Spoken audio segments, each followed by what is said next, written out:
जीवन की सच्ची घटनाएं। जब सपने टूटते हैं।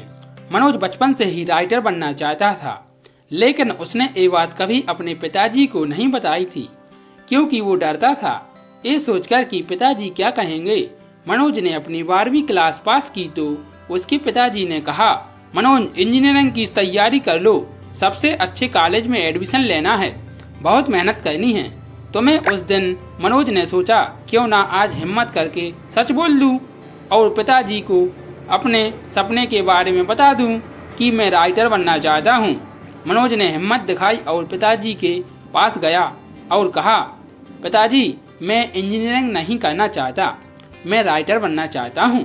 मेरे टीचर भी यही कहते हैं कि मैं एक दिन बहुत अच्छा राइटर बनूंगा।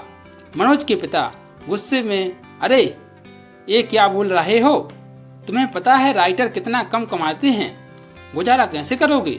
मनोज, पर पिताजी मैं खुश रहूंगा और यही मैं चाहता हूँ। मनोज के पिता ने गुस्से में कहा, मनोज मुझे बहस नहीं चाहिए, जाओ और इंजीनियरिंग एग्जाम की तैयारी करो, मैं बाप हूँ तुम्हारा। भले ही सोचता हूँ। उस दिन मनोज के अंदर एक सपना टूट गया बिना पंख फैलाए। पापा माँ कहाँ हैं? एक दंपत्ति का कार में एक्सीडेंट हो जाता है, जिसमें पति और 1 साल की बच्ची तो बच जाते हैं, लेकिन उस पति की बीवी और बच्ची की माँ की मृत्यु हो जाती है। अगले दिन पिता अपनी 1 साल की बेटी को गोद में लेकर खिड़की के पास खड़ा था। बच्ची ने अपनी तोतली जुबान से पिता से पूछा, पापा मम्मा कहाँ हैं?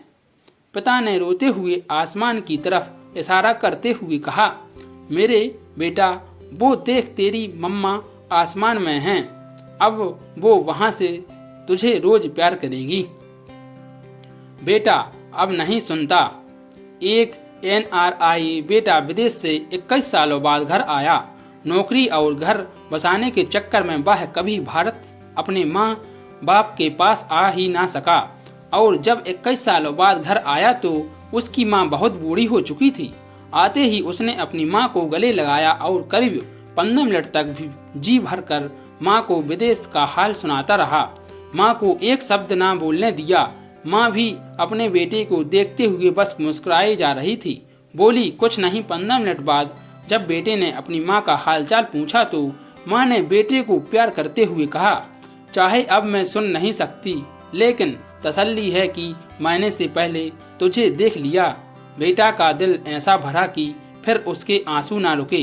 विदेशों में बसे मेरे भारतीय भाइयों, अपनी मिट्टी अपनी माँ का हाल देखने आते रहा करो यारो। दोस्तों, आज की यह कहानी आपको कैसी लगी कमेंट बॉक्स में जरूर बताना, और ऐसी कहानी देखने के लिए चैनल को सब्सक्राइब जरूर करना। सभी के लिए जय श्री राम।